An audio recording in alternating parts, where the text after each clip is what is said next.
Welcome to Doug Does Stuff. I'm Doug and this is my Kobra X, and today we're going to be printing TPU. Now, we already printed TPU, these little washers for the Postmatic filament spooler, but I think it's time we print a bigger one. And why? Well, if my review said that the Kobra X is going to be the new king of printers, especially for those people printing PLA, PETG, and TPU, well, Doug, you got to put on your big boy pants and you got to print TPU. Now, I am a little worried about it because looking at Facebook and Reddit, there's a lot of chatter about people having problems printing TPU with the Gen 2, clogged nozzles, gummed up extruders. And frankly, I don't want to do that because my Kobra X has printed flawlessly. I can't believe I said that, knock on wood, flawlessly for the first 197 hours. But again, listen, if I'm going to stand by what I said about this printer, I just got to do it. So that's what we're going to go. That's what we're going to do today.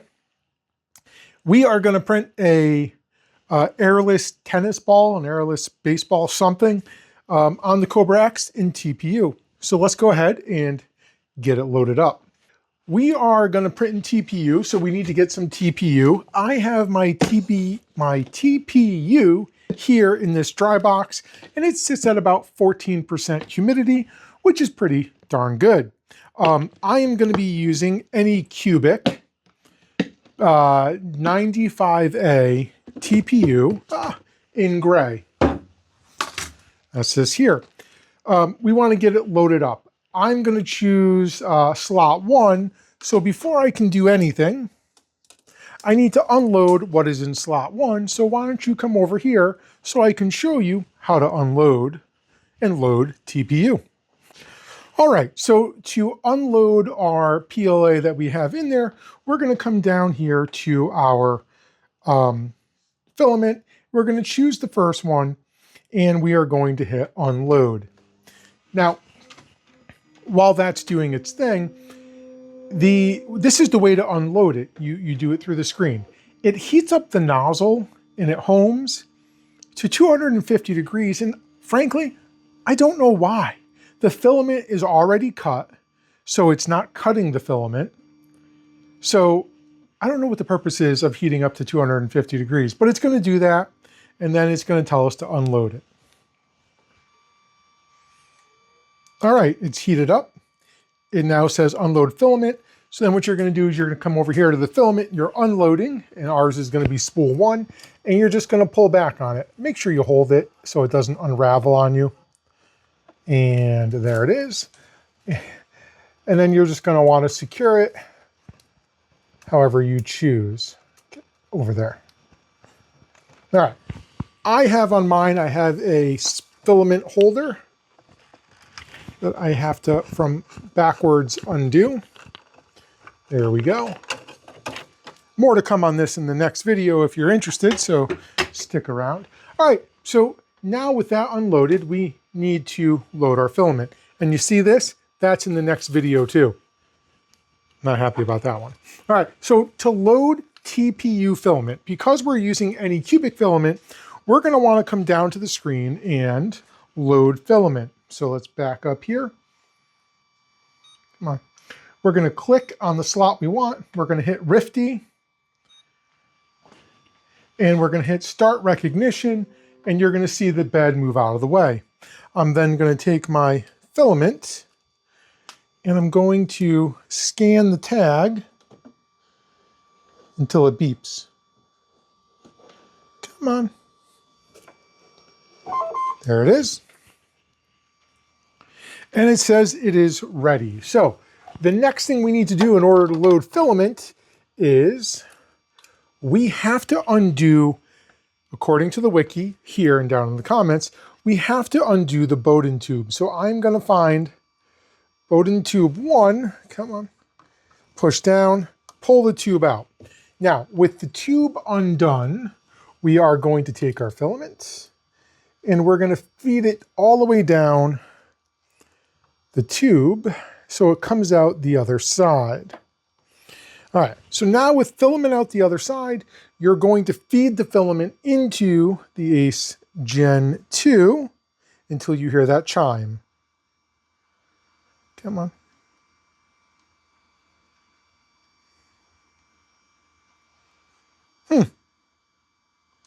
I didn't get a chime, and I don't know why, but it did load the filament. It shows it there. So once you either hear the chime or see it loaded, you push your Bowden tube back in. And at that point, you're all done. You're loaded up and ready to go. If you're not using any cubic filament, you would come over here and switch it up over there. All right, great. We're all loaded up. Let's head over to the computer and get the next step going. Yeah, I'm videoing my screen. Even though I just updated the processor on this to an i7-3770K, it's still like 10, 15 years old. If you don't like it, feel free to sponsor a new one. All right, so we want to get the model loaded, which is what we have here, and now we have to synchronize our filament. Well, you're going to want to come over to your workbench, and you can see I have a few different Anycubic printers. Well, here's a little hint. If I'm on, let's say, my S1, which only has 2 filaments loaded, and I come back over here, even though it says Kobra X and I hit sync, it's going to sync whatever active printer I have. So I want to make sure I click the Kobra X, come back over here, hit sync, hit continue, and it's going to load all of the filament from the Kobra X. And as you can see, we have Anycubic TPU 95A. I like to make sure that I am on it. Just hit the number 1 and it loads it up. What we're going to do now is I'm going to keep the filament profile. I'm going to keep the standard profile, keep everything the same. And I'm going to hit slice, and well, it takes a while on this computer. All right, so we are sliced up. It looks like it's going to take around 2 hours and 45 minutes. It loaded supports only at the bottom. This is going to be interesting. It's going to be a little bit of a torture test, I think, but it is what it is. So let's hit remote print. Let's do bed leveling just to give us the best chance. Leave everything else off, and start print. All right, let's see what happens. I'll see you in about 3 hours.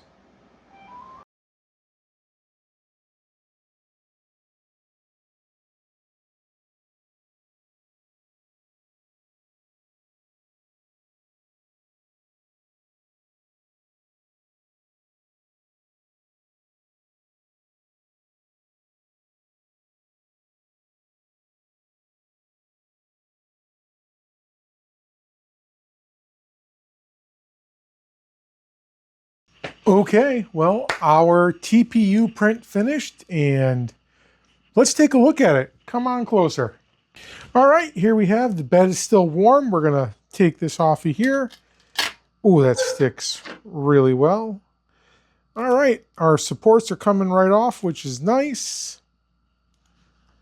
And there was only supports, it looks like, on the very bottom. Well, here it is. Let's get it up close for you. You know, some of it doesn't look too shabby where the supports were. You know, not looking great. We did have some issues on the side with some, looks like layer problems. But, you know, overall, it looks pretty good. I think this is one of those areas where we could do multi-filament supports so that things come off easier. But let's give it the squeeze test. You know, this is the first time I've printed something like this, and honestly, that's pretty cool. What's even cooler is that my Kobra X did not encounter a clog or a jam in the extruder. So, yeah. Hey, does it bounce? Well, you know, a little bit. All right, well, listen, that's pretty cool. It's the first time I've actually ever printed something like that in TPU, and I gotta say, I see why. We could work on some filament profiles probably, and addressing some of the stringing with doing multi-material supports, but yeah, I'm really pleased.